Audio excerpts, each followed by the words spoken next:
இப்போ எங்கண்டா உறவுகளே, நாங்கள் இன்றைக்கு ஒரு காணொளி எடுக்க வந்திருக்கிறோம். இதுவும் வாகரை பிரதேசத்தில் இருக்கக்கூடிய குஞ்சங்கட்குளம் என்கிற ஒரு சின்ன கிராமத்தில் தான் இப்போ அவங்களோட வீட்டை நான் போய்கொண்டிருக்கிறேன்.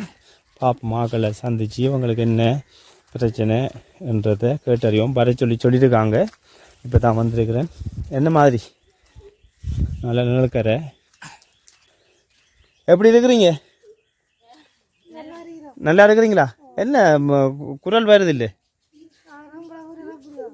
உங்களோட குரல் அப்படி தானா? கொஞ்சம் முன்னுக்கு வாங்க. முந்திரிய மரம் எல்லாம் வச்சுருக்கீங்கண்ணே. ரைட். எது அங்காளாக்கள்? சரியா, இதுதான் உங்களோட வீடு? இருந்து காய்ப்போம். இருந்து காய்ப்போம் இல்லை, இது வெயில் தானே, இதில் இருந்து காய்ப்போம். அன்பு தமிழ் உறவுகள் அனைவருக்கும் அன்பு வணக்கம். நான் உங்களின் தோழன். இன்றைக்கு காணொளிக்கு போக முன்பு எங்களுடைய உங்களின் தோழன் வலைத்தளத்தை இதுவரைக்கும் சப்ஸ்கிரைப் செய்யாதார்கள் சப்ஸ்கிரைப் செய்யுங்க. அதே நேரத்தில் பக்கத்தில் இருக்கிற பெல் சிம்பளையும் தட்டி விடுங்க.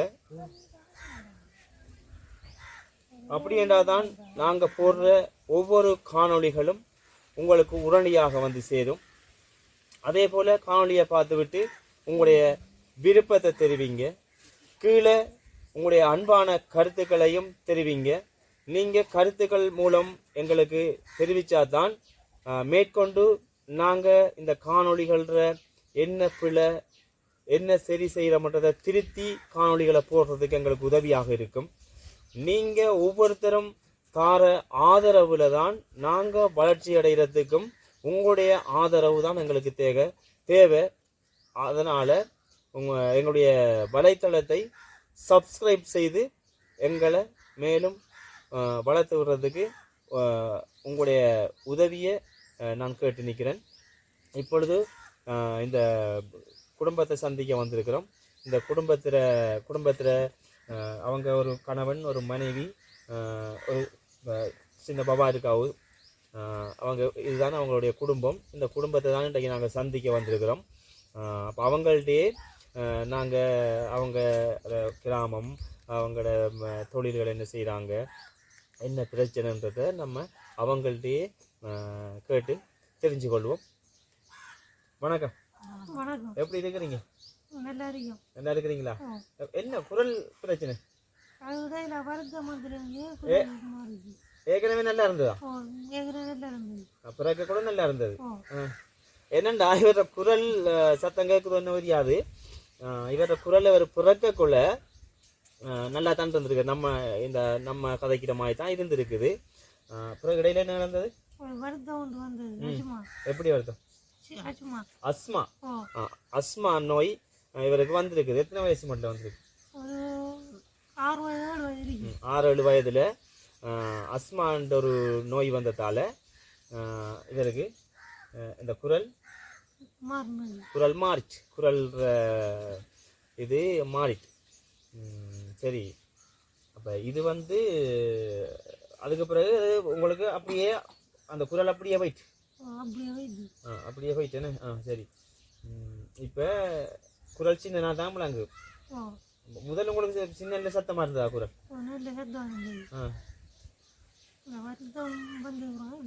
வருத்தம் வந்தா அப்புறம் இப்போ கொஞ்சம் ட்ரை பண்ணி கொஞ்சம் சத்தமாக கதைக்கலாம். சத்தம் போட்டு கதைச்சா தொண்டை நோவுற நெஞ்சு நோவுற. அப்போ நீங்கள் இப்போ கதைக்கிற மாதிரியே கதைச்சு கொள்ளுங்க, சரியா? அப்புறம் நான் இப்போ காணொலி எடுக்க உங்களுக்கு பர்த்டே தந்து போட்டு போனால் அது ஆகொருத்த பிரச்சனையாக போயிடும். என்னண்டா இவருக்கு ஏற்கனவே குரல் நல்லா இருந்திருக்குது. இப்போ அந்த வருத்தம் வந்த பிறகு தான் குரல் இப்போ சின்னனா வந்திருக்குது. இப்போ கொஞ்சம் சத்தமாக கதைங்கன்னு சொன்னால் சத்தமாக கதைச்சா அவருக்கு தொண்டை மற்றது நெஞ்சில் எல்லாம் வலி ஏற்படுறான். அதனால் நான் அவரை இப்போ கதைக்கிற மாதிரியே நீங்கள் கதைங்கன்னு சொல்லிட்டேன். அவருடைய சத்தம் கேட்கலன்னு சொன்னால் நேரலாகிய நீங்கள் கொஞ்சம் மனம் பொறுத்து இந்த காணொலியை கேட்டு அவங்களுடைய பிரச்சனையை அறிந்து கொள்ளும்படி உங்களை தயவாய் நான் என்னுடைய சார்பாக கேட்டுக்கொள்கிறேன். அப்போ உங்களுடைய பேர் என்ன? இல்லை, உங்களோட பேரை மட்டும் சொல்லுங்க. அப்பாட பேரை சொல்லாடி பரவாயில்ல. மோகனகுமார். இவற்ற பேர் என்னன்னு சொன்னால் மோகனகுமார். அப்போ தம்பிக்கு எத்தனை வயசு? எனக்கு 29 வயது ஆகுது. 29 வயது ஆகுது. அப்போ 28 வயது முடிஞ்சு 29 வயது ஆகுது. இப்போ என்ன முடியலை. இப்போ நீங்கள் எந்த சொந்த ஊர் தானே? நான் பிறந்து வளர்ந்த இந்த ஊர். ஊரில் பேர் சொல்லுங்க. ரெண்டாவது பிறந்து வளர்ந்த ஊர் குஞ்சங்குளம். குஞ்சங்குளம். குஞ்சங்குளமா குஞ்சங்கட்குளமா? குஞ்சங்கட்குளம். இது அன்புள்ளங்களே, இது வாகரை பிரதேசத்தில் இருக்கக்கூடியதான குஞ்சங்கட்குளம் என்கிற ஒரு அழகான என்ன சொல்ற இந்த கிராமத்தின் அழக சொல்ல போனா குறிஞ்சி, முல்லை, மருதம், நெய்தல் எல்லாம் இருக்கு.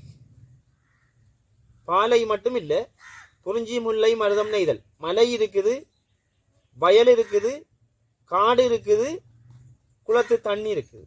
ஆக குறிஞ்சி, முல்லை, மருதம், நெய்தல் 4 நிலங்களும் இந்த கொண்ட ஒரு அழகான இந்த கிராமம் தான் இந்த குஞ்சங்கட்குளம் என்கிற கிராமம். அந்த கிராமத்தில் தான் மோகனகுமார் அவர் ஒரு உங்களோட தங்கச்சியோட பேருங்க சுமித்ரா. சுமித்ராங்கிற தங்கச்சும் ஒரு பிள்ளையும் இருக்கிறாங்க. இவரோட பேர் என்ன? மெருசா. மெருசாவா மிருசாவா? மெருசா. மெருசா. இப்போ அவருக்கு எத்தனை வயது?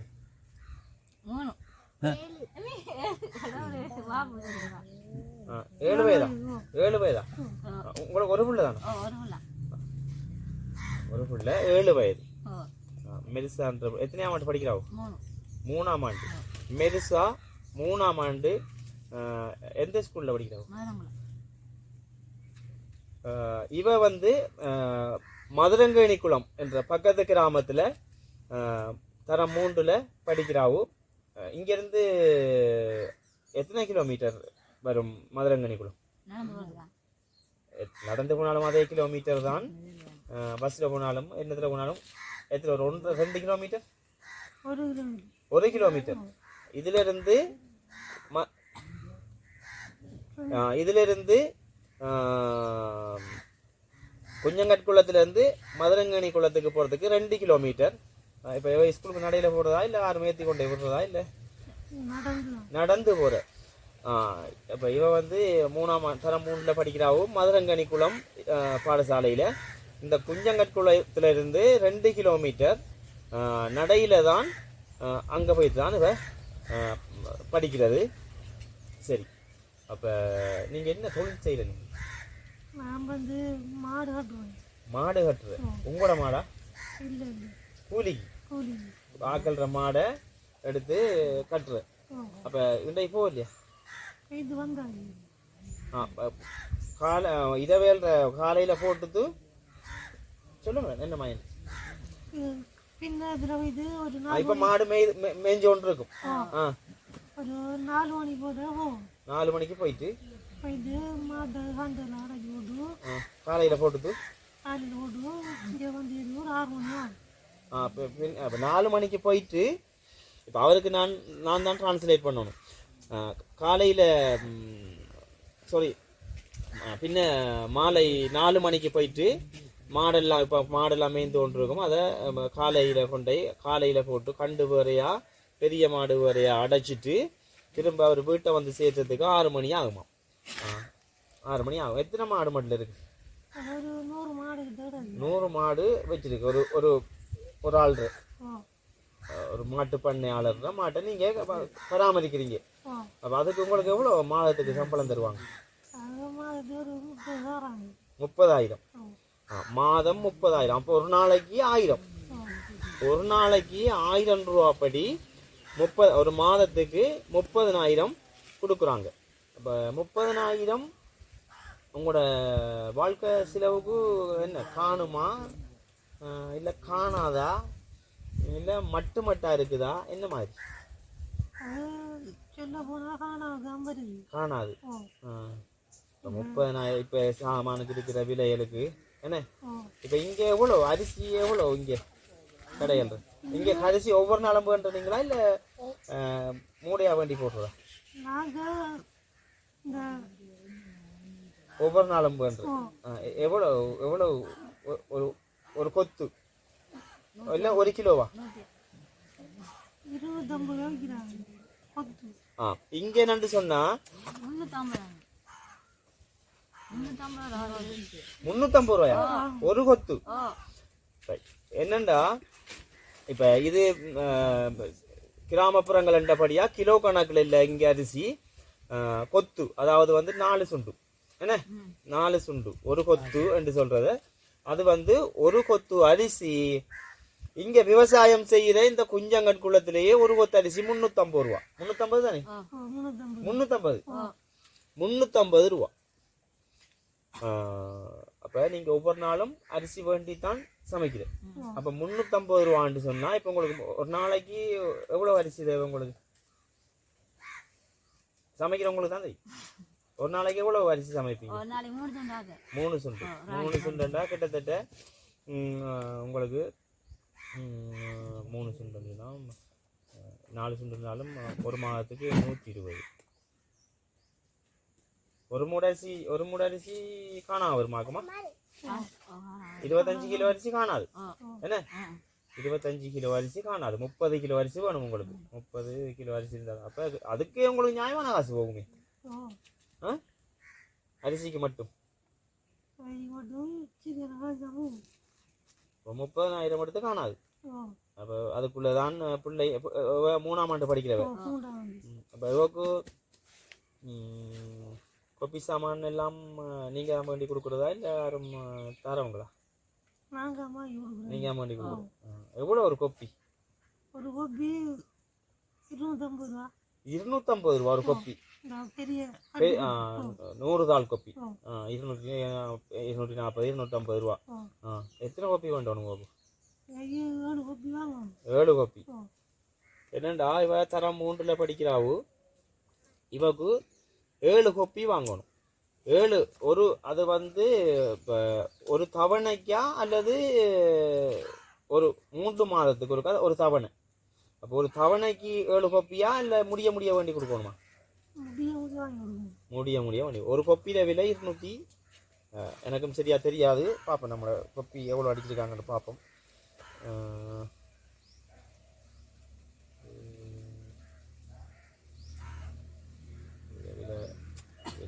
210 ரூபா அடிச்சிருக்கு இந்த கொப்பியில. இப்ப இது நான் கடனால் எடுத்த கொப்பி. அப்ப இப்ப 250 ரூபா என்ன? இதுல 210 ரூபா அடிச்சிருக்கு இந்த கொப்பியில. 200 தாள் கொப்பி 210 ரூபா அடிச்சிருக்கு. அப்ப இவங்க சொல்றாங்க 250 ரூபான்ட்டு. சரி 250 ரூபாண்டாலும் 7 கொப்பிக்கு அதுலயே ஒரு 1750 ரூபா போகுது என்ன? 1750 ரூபா போயிடும். இனி பென்சில் வேண்டணும், கட்டர் வேண்டணும், கொப்பி அது இதெல்லாம் வேண்டணும் என்ன? அப்போ பிள்ளை நடந்து போகிறது வேறு 2 கிலோமீட்டர். சரி அப்போ இன்றைக்கு அப்போ என்ன சமைச்ச நீங்கள்? காலையில் என்ன சாப்பிட்டு? காலையில் சோறு.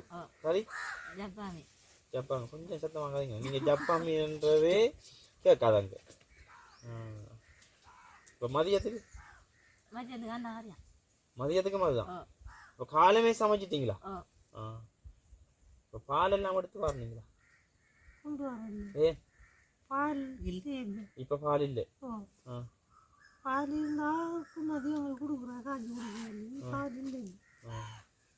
எவ்வளவு போகுது பால்? பால் 150 ரூபா ஒரு லிட்டர். என்ன எருமை மாடா பசு மாடா? பசு மாடு. சரி. அப்ப இப்ப இன்றைக்கு காலையில சமைச்சு சாப்பிடுறீங்க. இப்ப இரவைக்கு என்ன சாப்பாடு? 3 நேரமும் சோறு தான். ஏன் வேற ஒன்றும் சமைச்சு சாப்பிடுற இல்லையா நீங்க?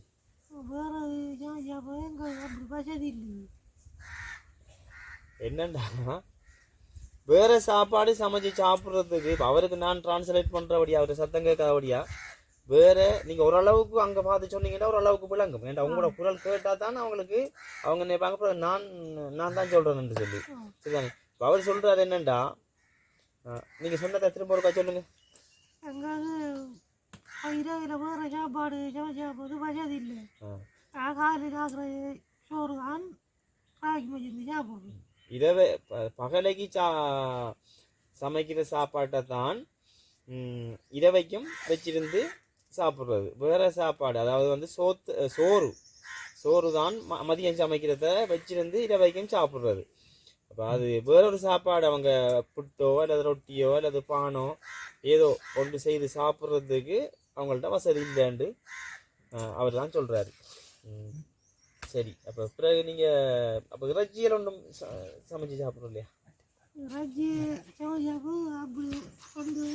ஒரு நாளும் கோழி அப்படியே ஒன்று வேண்டி சாப்பிடலையா? அவன் நல்ல நாள் சித்திரை வருஷம் தைப்பொங்கல் சாப்பிடுற வருஷங்கள் எதுவும் வந்தா வேண்டி சாப்பிடுவீங்க. அப்படி இல்லாட்டி மீனோட பூஞ்சிக்காயல் மரவள்ளி கிழங்கு அதெல்லாம் வாங்கி அப்ப மீனும் நீங்க காசு கொடுத்துதான் வேண்டணும். அப்படி இல்லாட்டி யாராவது உங்களுக்கு அந்த இதா தரணும். என்ன அப்ப நீங்க குளத்துல போய் மீன் பிடிக்க மாட்டீங்களா? மீன் பிடிக்காதான் மாடோட திட்டபடியா டைம் பாரல. என்னண்டா இவருக்கு அந்த மாட்டுக்கு பின்னால திரியிறபடியா மாட்டுக்கு பின்னால திரியிறபடியா வீட்டை கவனிக்கிறதுக்கு இவருக்கு நேரம் இல்லை. வீட்டில் கறி அது இது பிடிச்சி கொடுக்குறதுக்கு நேரம் இல்லை. ஒன்று காசு கொடுத்து வேண்டணும். அப்படி இல்லாது ஆறாவது மனமிறங்கி கொடுத்தா தான் இவங்களுக்கு மீன். அப்படி இல்லைன்னு சொன்னால் இதில் ஏதாவது இந்த கீரை வகைகள் அல்லது ஏதாவது இவங்க நாட்டி வச்சிருந்து தான் சாப்பிட்றது. சரி, அப்போ இப்போ உங்களோட தொழில் விஷயம் எல்லாம் நான் கேட்டுட்டேன். உங்களுக்கு இப்போ என்ன பிரச்சனை? என்ன பிரச்சனைக்காக என்ன வர சொன்னேன்?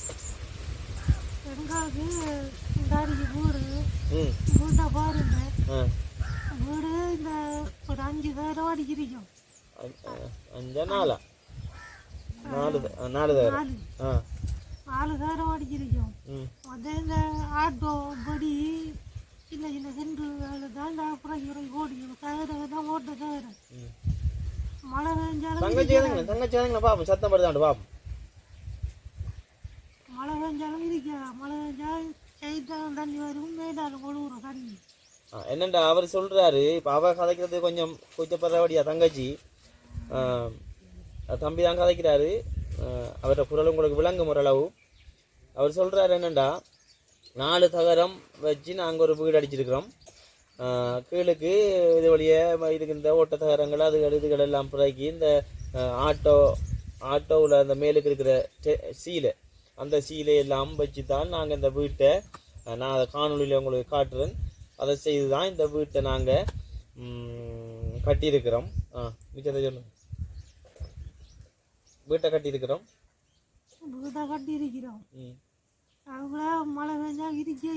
மழை பெஞ்சா இருக்க இயலாது. ஓட்டையால தண்ணி ஒழுகுது.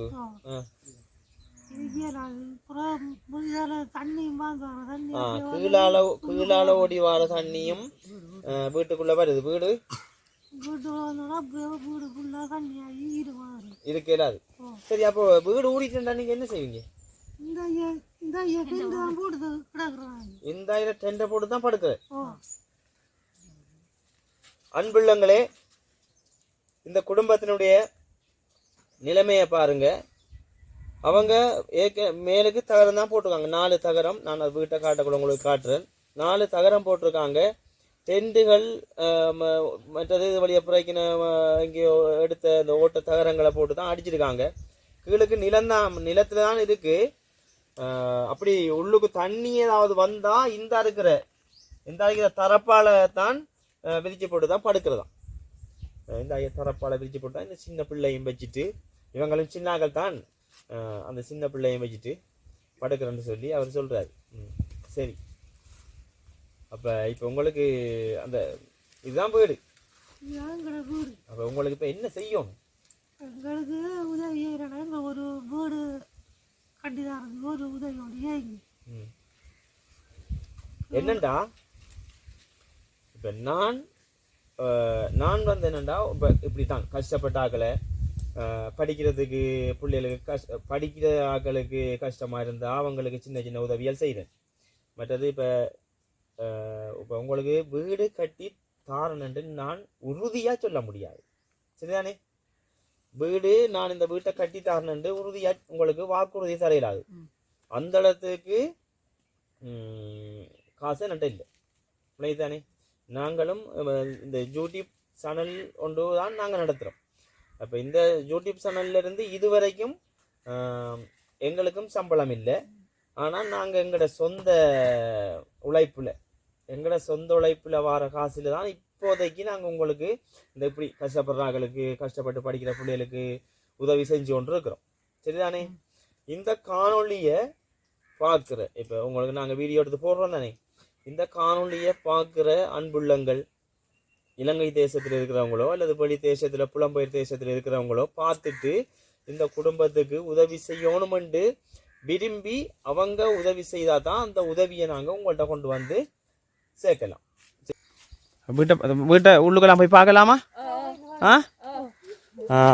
இப்போ இவங்கட வீடு இதுதான் உறவுகளே. பாருங்க, அவங்க இந்த தகரம் தான் போட்டிருக்காங்க. ஒரு எத்தனை 4 தகரம் போட்டிருக்கீங்க, 4 தகரம் போட்டிருக்குறாங்க. சரி, இப்போ உங்களோட வீட்டை பார்ப்போம். இதுதான், இதுக்குள்ள தான் ஒரு சின்ன ஒரு இப்படி இது ஒன்று வச்சு அடுப்பெல்லாம் வச்சுருக்காங்க. என்னடா சமைக்கலையா? இதுதான் வீடு பாருங்க, எல்லாம் வளைச்சி ஓட்டை. இதெல்லாம் இந்த வெளிச்சமாக தெரிகிறதெல்லாம் ஓட்டை தான். இதுகள் தான் அவங்களோட வீடுகள். சின்ன ஒரு வீடு இந்த இதெல்லாம் ஓட்டை. இந்த இதுக்கெல்லாம் இந்த டென்ட்டுகள் தான் போட்டு என்ன டென்ட் சீலை போட்டிருக்காங்க. அப்போவும் இந்த ஓட்டையாக தான் இருக்குது. இதுதான் அவங்களோட வீடு. ரைட், வீட்டை காட்டியாச்சு. சரி, உங்களோட பேர் என்ன பிள்ளைகள்? மிதுசாவா? மெருசாவா? மெருசா ஸ்கூலுக்கு போறீங்களா? எத்தனையாம் ஆண்டு படிக்கிறீங்க? 3ஆம் ஆண்டா? எந்த ஸ்கூல்ல படிக்கிறீங்க? இல்ல, அவ மதுரங்குளத்துல இருக்கிற ஸ்கூல்ல. இது குஞ்சங்கல் குளம் மதுரங்குளத்துல இருக்கிற ஸ்கூல்ல படிக்கிறா. அப்ப என்னத்துல போறீங்க ஸ்கூலுக்கு? நடந்தா? இங்க இருந்து அங்க நடந்தா போறீங்க? நல்லா படிப்பீங்களா? எத்தனையாம் பிள்ளை நீங்க வகுப்புல? 3ஆம் பிள்ளை. 3ஆம் ஆண்டு படிக்கிறீங்க. 3ஆம் பிள்ளை படிச்சு என்னமா வரணும்ட்டு உங்களுக்கு ஆசை? படிச்சு பெரிய ஆள் ஆயினா பிறகு இப்ப எல்லாம் படிச்சு முடிஞ்சோடனே என்ன வேலை செய்யணும்ட்டு உங்களுக்கு ஆசை? அரசாங்க வேலை எடுக்குதானே? உங்களோட லட்சியம் என்ன? டீச்சரா வரணுமா? இப்ப அவ படிச்சு பெரிய ஆளாகி ஒரு டீச்சரா வரணும்னு சொல்லி அவரோட லட்சியம். சரி, இந்த லட்சியத்தை நீங்க நிறைவேற்றணும், சரியா? சரி, பிள்ளைக்கு என்ன வேணும்னு நீங்க எதிர்பார்க்குறீங்க? சைக்கிளா ஸ்கூலுக்கு போறதுக்கு? சரி, இப்போ காணொலியை பார்த்து கொண்டு யாராவதும் அவருக்கு சைக்கிள் கொண்டு வேண்டி கொடுக்கணும் விருப்பம் இருந்தால் அதை நீங்கள் பெற்றுக் கொடுத்தா மிகவும் உதவியாக இருக்கும். வீடியோ பார்க்குறேன், கொஞ்சம் பார்த்து சின்ன பிள்ளை மாதிரி திரிக்கிறாங்க. இதெல்லாம் பாம்புகளும் பாரு, பாம்பு ஊட்டி எல்லாம் பாரு. இந்த எங்களுக்கு அதாவது ஒரு 3 வாரி கல்லாக வச்சு கட்டி ஒரு செய்துக்கு ஒரு 6 தவிர அடிக்கிற அளவுக்கு ஒரு வீடு கட்டுறதோ ஒரு உதவி செய்யுங்க. தம்பி என்ன சொல்றாருன்னு சொன்னா, இப்படியான நிலைமையில நாங்க இருக்கிறோம், சின்ன பிள்ளையும் வச்சுக்கிறோம், பாம்பு பூச்சிகளும் வாரது. அதனால ஒரு 3 வரி கல்லாவது வச்சு கட்டி எங்களுக்கு மேலுக்கு ஒரு சைட்டுக்கு 6 சகரமாவது வச்சு அடிக்கக்கூடிய மாதிரி ஒரு சின்ன வீடொண்டு கட்டித்தாங்கன்னு சொல்லி இந்த காணொலியை பார்த்து கொண்டிருக்கிற எங்களுடைய அன்பு உள்ளங்கள்கிட்ட அவங்க ஒரு வேண்டுகோள் ஒன்று விடுக்கிறாங்க. வேற என்ன சொல்ல விரும்புறீங்க? அது மட்டும்தான் உங்களுக்கு தேவை. என் மயிரங்க நீங்கள் பள்ளி ஸ்கூலுக்கு தான் போகிறேன். இன்னைக்கு கொண்டு இந்த ஏற்றி போகிறது மாதிரி பாரம் இல்லை. இன்னைக்கு ஒரு சின்ன ஒரு சைக்கிளாவது இருக்கும்டா போயிட்டு வர்றது கொஞ்சம் ஈஸியாக இருக்கும். இந்த பிள்ளைய படிப்பிக்கிறதுக்கு நாங்கள் ஒரு உதவி செஞ்சு கொடுத்தோம்டா நாளைக்கு அந்த பிள்ளை படித்து நல்ல ஒரு இடத்துல இருந்து இப்படியெல்லாம் எனக்கு உதவி செஞ்சபடியாலும் தான் நான் இன்றைக்கு படித்து நல்ல இடத்துல இருக்கிறேன்னு சொல்லி அந்த பிள்ளை பேசக்கூடிய வகையில் இருக்கும். ஆக இந்த பிள்ளை படிக்கிறதுக்கு இங்கேருந்து நடையில் போகிற ஒரு 2 கிலோமீட்டர் அதுக்கு அவளைய பார்த்து கொண்டிருக்கிற அன்புள்ளங்களாகிய நீங்கள் அவங்க இந்த 2 உதவி கேட்டுக்கிறாங்க. இந்த வீடொண்டு பிள்ளை பாடசாலைக்கு போகிறதுக்கு 2 கிலோமீட்டர் போகிறதுக்கு ஒரு சின்ன சைக்கிளும் வேண்டித்தாங்கன்னு சொல்லி உங்களால் முடிஞ்சால் இந்த உதவிகளை இந்த குடும்பத்துக்கு செய்து கொடுக்கும்படி உங்களை நான் அன்பாக கேட்டுக்கொள்கிறேன். இவங்களுக்கு உதவி செய்ய விரும்புகிறார்கள் 075 520 4550 என்ற தொலைபேசி இலக்கத்தோடு தொடர்பு கொள்ளுங்க. இவங்களை பற்றிய மேலதிகமான தகவல்களை நாங்கள் உங்களுக்கு சொல்லக்கூடிய மாதிரி இருக்கும். இவங்களுக்கு உதவி வழங்குறாலும் நீங்கள் இந்த தொலைபேசி இலக்கத்தோடு தொடர்பு கொள்ளுங்க. மற்றது இந்த காணொலியை பார்த்துட்டு நீங்கள் எங்களுடைய சனல் மென்மேலும் இப்படியான காணொலிகள் இப்படி கஷ்டப்பட்டவங்களை நாங்கள் வெளிக்கொண்டு வந்து காட்ட வேணும் என்று சொன்னால் இப்படியான காணொலிகளை நாங்கள் இன்னும் வெளியிட வேண்டும் என்று சொன்னால் எங்களுடைய சேனலுக்கு நீங்கள் சப்ஸ்கிரைப் செய்து எங்களுக்கு ஆதரவு தாங்க. எங்களுடைய காணொலிகளுக்கு உங்களுடைய விருப்பத்தை தெரிவிங்க. உங்களுடைய நண்பர்களுக்கும் உங்களுடைய உறவினர்களுக்கும் இந்த காணொலிகளை பகிர்ந்து கொள்ளுங்க. மேலும் நாங்கள் எப்படியான காணொலிகளை உங்களுக்கு தர வேணும், இந்த வழங்குகிற காணொலிகள் என்ன பிழைகள் இருக்குது என்றதை உங்களுடைய கருத்து மூலமாக நீங்கள் தெரிவித்தா எங்களுக்கு அது பேருதவியாக இருக்கும் என்பதை உங்களுக்கு அன்பாக நான் தெரிவித்துக் கொள்கின்றேன். இப்போ உங்களுடைய பிரச்சனை எல்லாம் நீங்கள் சொல்லிட்டீங்க. இப்போ நான் உங்களை சந்திக்க வந்தனான் தானே, உங்களுக்கு ஏதாவது ஒரு சின்ன உதவி செய்துட்டு தான் நான் போவேன். விளங்கிட்டா? என்ன முகத்தை பார்க்குறீங்க? யோசிக்கிறீங்களா? சரி சரி. இப்போ நாங்கள் என்ன செய்யற இந்த உலகத்துல பெரிய விஷயம் என்னன்னு சொல்லுங்க. உதவி செய்யறன்றதை விட ஒரு மனிதனையோ அல்லது மிருகத்தையோ யாரையோ அன்பு செய்யறது தான் பெருசு. விளங்கிட்டா? மனிதனாக இருந்தாலும் சரி, மிருகமாக இருந்தாலும் சரி, யாராக இருந்தாலும் சரி, அன்பு செய்யறது தான் பெருசு. உங்களோட எனக்கு ஒரு அன்பு இருக்கிறபடியாலும் தான் நான் இன்றைக்கு இப்படி ஒரு குடும்பம் இருக்குது, நீங்கள் வந்து சந்திங்க என்று சொன்னபடியா நான் இன்றைக்கு உங்களை தேடி வந்தேன். சரியா? இப்போ அந்த வகையில் இப்போ நான் வந்து நான் உங்களை வெறுங்கையோட நான் வந்துட்டு போகக்கூடாது. இந்த விசிட்டிங் வந்து பார்த்துட்டு போன மாதிரி அப்போ உங்களுக்கு ஏதாவது நான் தந்துட்டு போகணும். சரியா? தந்துட்டு போனால் தான் உங்களுக்கு சந்தோஷமாக இருக்குமே. அதனால் இது நான் இது எந்த சொந்த பணம் தான். இது உங்களுக்கு யாரும் உதவி செய்யலை இது வரைக்கும். இப்படி கொடுங்க இப்படி செய்யுங்கன்னு சொல்லி யாரும் உதவி செய்யலை. இது எந்த சொந்த வருமானத்துலேருந்து தான் நான் உங்களுக்கு ஒரு சின்ன உதவி ஒன்று தந்துட்டு போகிறேன். இதை நீங்கள் உங்களோட பிள்ளைக்கு படிப்பு செலவு கண்டாலும் சரி, இல்லை உங்களோட சாப்பாட்டு செலவு கண்டாலும் சரி, இன்றைக்கு இறைச்சி வண்டி ஆக்கி கொடுங்க. ஓகே? சரியா? அப்போ இறைச்சி என்றாலும் சரி, நான் இதை வேண்டி நீங்கள் தண்டுங்க. சரிதானே? அப்போ மேற்கொண்டு இந்த காணொலியை பார்த்துட்டு உங்களுக்கு இதை உதவி செய்யணுமென்று சொல்லி யாராவது விரும்பினாங்கன்னு சொன்னால் அதை நாங்கள் பிறகு பார்ப்போமே. சரி, இதை வச்சுக்கணும். சரிதானே?